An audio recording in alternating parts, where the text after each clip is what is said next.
Você viu que tava fazendo os passeios e aí tava difícil pra você administrar, né? Já esse negócio, porque ou você vai executar lá o passeio, pilotando, né? Sim. Ou você vai administrar pra atrair mais clientes e tudo mais. Exatamente. Como é que você fez essa virada de chave aí?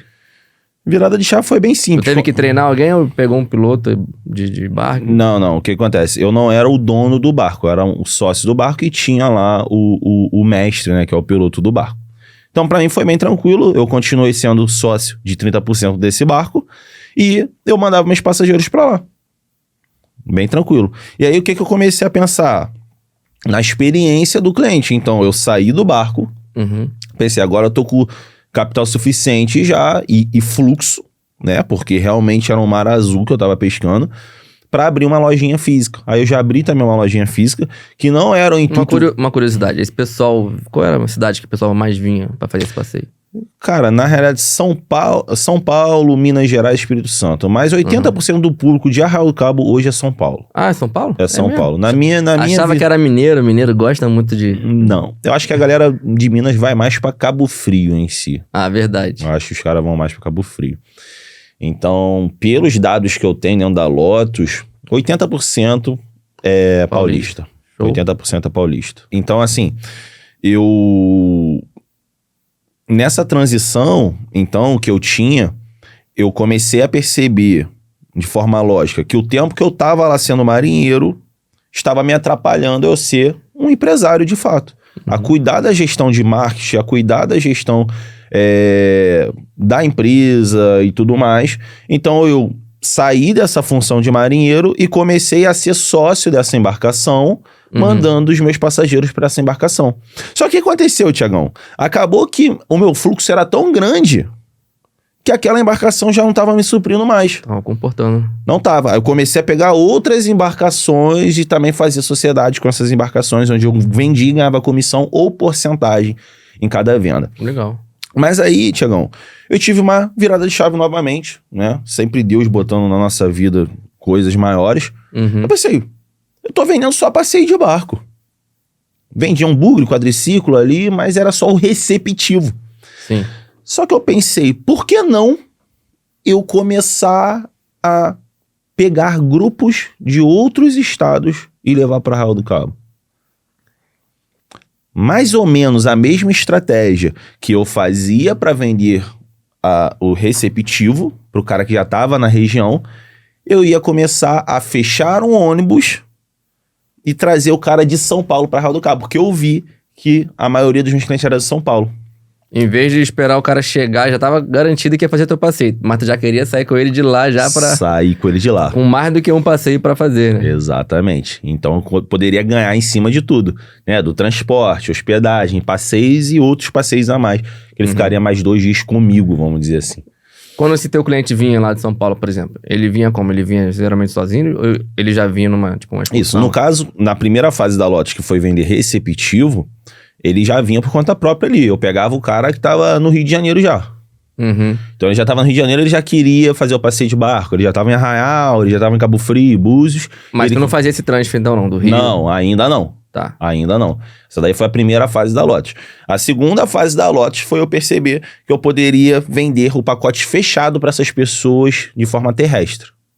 Pegando lá em São Paulo, por exemplo? Pegando lá em São Paulo. Aí eu vendia tudo pela internet. Então foi aí que eu corri atrás de um ônibus. Ah, tá. Foi aí que eu vi as taxas da cidade. Eu já tinha parcerias com algumas pousadas que eram amigos meus. Vi o preço de grupo para grupo, né? Dentro da pousada.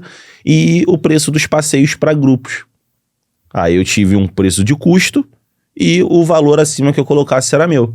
Então foi aí que eu comecei a fazer anúncios vendendo pacotes para datas, umas datas definidas já, para que eu pudesse trazer ônibus de São Paulo. Comecei com São Paulo para Arraial do Cabo. Foi aí que eu fiz a minha primeira excursão ali em 2020, né? Pô, maneiro. Em 2020, que é antes da... Antes da pandemia. Caraca. Comecei Fiz umas 5... Quando eu comecei a fazer excursão, foi em 2019 para 2020, na real, né? Final de 2019 ali. Eu fiz umas 6 excursões, aí veio a pandemia. Entendi. Cara, mas é interessante, porque, assim, o público que ele vem de São Paulo e vai pra Arraial, ele ia sozinho, né? Geralmente. Ia sozinho. Como é que você conseguiu convencer ou tu teve que mudar um pouco a estratégia, né? Pra pegar um pessoal Mudei a estratégia. que queira vir de ônibus, por exemplo. Porque geralmente quem vem de carro, geralmente é mais jovem, assim. Uhum. E a pessoa que vai querer fazer uma excursão já é outro público. Como é que tu chegou a estudar isso ou tu viu? Na realidade, o que eu fiz? Eu peguei uma ideia de excursões que já vinham para Arraial, que eu já tinha conhecido pessoas Certo. jovens. No caso, eu comecei com os jovens, minha excursão com os jovens. E aí, eu conversando com essas pessoas que já tinham vindo em excursão, eu entendi que elas tinham transporte. Eu perguntei, como é que funciona? Essas coisas, vim de excursão. Aí eu, como é que foi essa excursão aí? Aí ela falou, não, eu vim de ônibus, aí tem um passeio de barco, eu fico num hostel e tem uma festa à noite no hostel. Legal.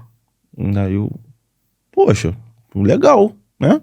Se ela comprou isso, se essas pessoas compraram isso, então outras pessoas também vão comprar.